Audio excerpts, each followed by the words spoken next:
Welcome everybody. We here at Nick's Lotus have whipped up an extremely powerful Lotus Precon for you guys that you could pick up for under $50 instead of one of those boring Wizards Precons they're always shoving down our throat. Today's Lotus Precon, we've built an extremely powerful Boros list, not based around the usual equipments, tokens, or burn that you find with most red-white lists.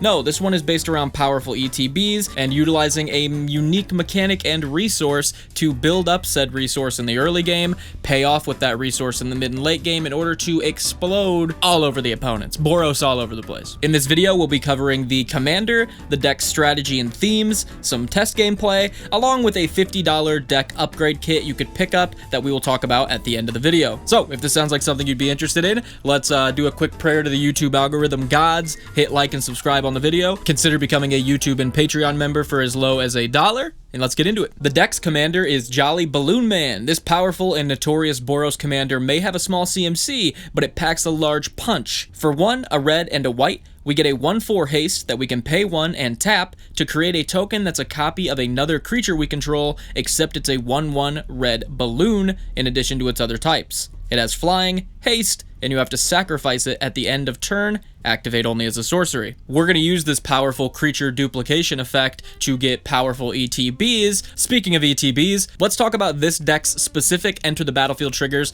that we're going to be utilizing with Jolly Balloon Man's activated ability. But in order to explain that, let's first talk about the energy mechanic, and please stick with me here. Some cards will create this little symbol. This symbol is energy counters. These counters are put on you as a player, and most of the time the cards that create energy also have a use for that energy, or you can just run cards that use said energy as a resource for powerful effects. This is a wide array of things that energy can be used for, all the way from creating tokens to dealing direct damage to players and creatures. What's extra good about energy though is that it is a resource, so powerful effects on cards you can activate with energy, which means you have plenty of lands open to play more powerful energy interaction. So it almost feels like you're playing with double the mana when you're using energy for such powerful effects. And with a good 90% of these energy creators being creatures that give you energy on ETB, we pair that with Jolly Balloon Man's ability to create token copies of these creatures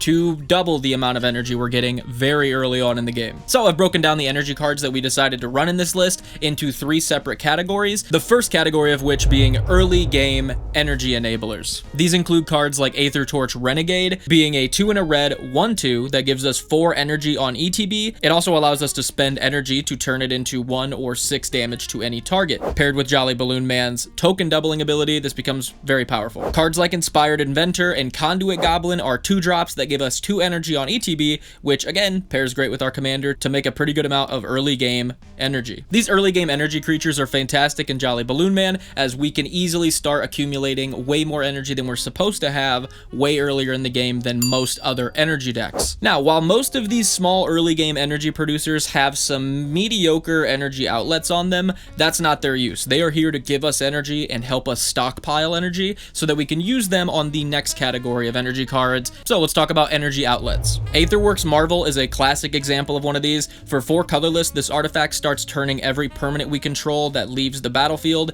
into an energy. We can also tap it along with 6 energy to look at the top 6 cards of our deck, cast a spell for free among them, and put the rest on the bottom. Really powerful effect. And again, in this deck, getting 6 energy by turn 3, not hard at all. And some of the stuff you can cast in this deck for free with Aetherwork Marvel is insane. Stuff like, for example, Motherlode Excavator. This card's actually pretty nuts in this deck.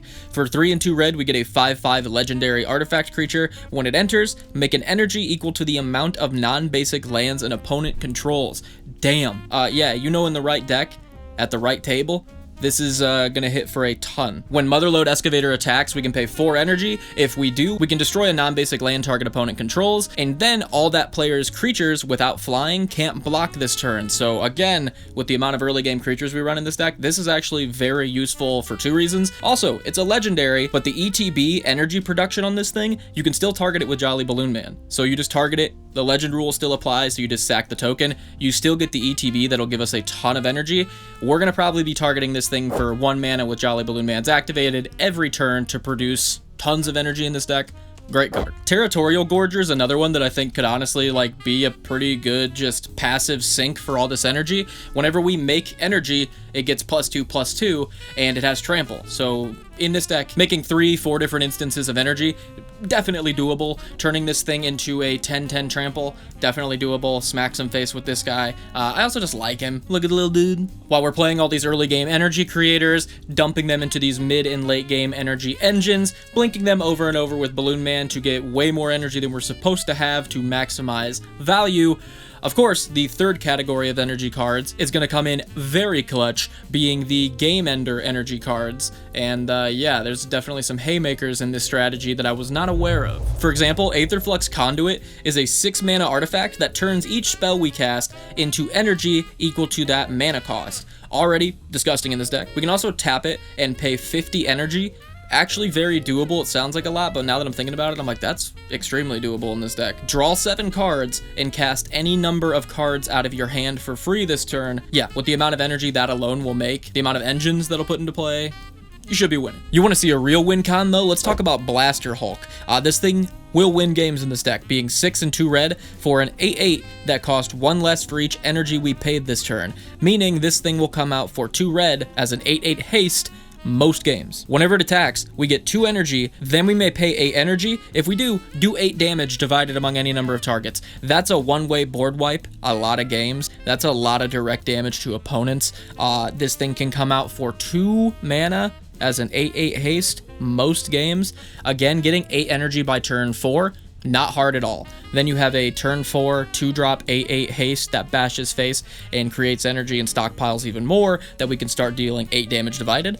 Oh, sure. Yeah, I'll take it. The deck also runs a banger of a card called Lightning Runner that I'd never heard of, which makes sense. I don't play energy ever, but I might consider it now, which is 3 and 2 red for a 2/2 double strike haste. When it attacks, we get 2 energy. Then, again, we may pay 8 energy to untap all of our creatures and take an additional combat. If we have at least 3 other creatures that can make 2 energy on attack, this can go infinite. You can create 8 energy, swing, pay it, untap, swing. Of course, that's considering there's no blockers or no interaction happening, but fun idea. Of course, Salvation Colossus being insane in this deck, being a 6 and 2 white 9/9 Flying Vigilance Trample, gives our board +2/+2 and indestructible until end of turn on ETB, so we can put a Jolly Balloon Man clone of this into play and start getting that every turn. That seems good. But you can also unearth this thing for 8 energy. So in a deck where we're running stuff like Thrill of Possibilities, Bitter Reunion, Faithless Looting, we can get this into our grave really early, and then again, getting 8 energy is not hard. We can unearth this thing for a very early game aggressive swing.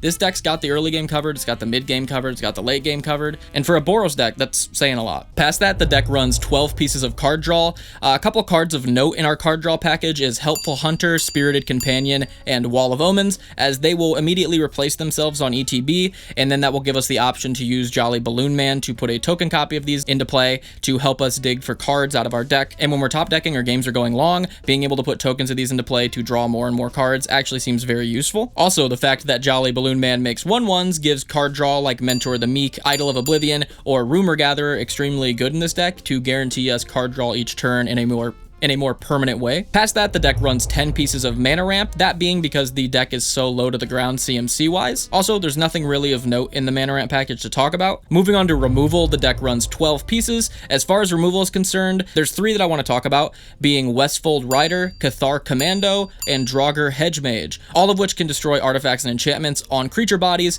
meaning we can make token copies of them with Jolly Balloon Man, making them very versatile removal in this deck. We've also got Mage's Attendant, which creates a 1/1 blue wizard that we can sack to counter a non-creature spell unless its owner pays 1. Making a ton of these 1/1 wizards that can sack to counterspell stuff seems really, really annoying. The deck runs 2 pieces of board wipe. Those include Blasphemous Act, of course, and Localized Destruction, being a board wipe that lets you dump energy into protecting a certain mana cost on your side of the board before it destroys the board, which seems, yeah, obviously in this deck really useful. The deck runs 37 lands plus a Faithless Looting to help those 1-land hands. The only lands I feel the need to bring up are Aether Hub, which gives us an energy on ETB, and Helios 1. This Fallout land is actually amazing in this list, being a land that taps for waste, or we can tap 1 and tap it to produce an energy, or we can pay 3, pay X energy, sacrifice it to destroy a permanent that cost X. This is great on a land. Energy production, removal, Also just enters untapped. Love that. Super solid stuff. I actually really enjoy this deck. And again, it comes in at under $50 on Card Kingdom. If you want to check out the whole list and order the whole list,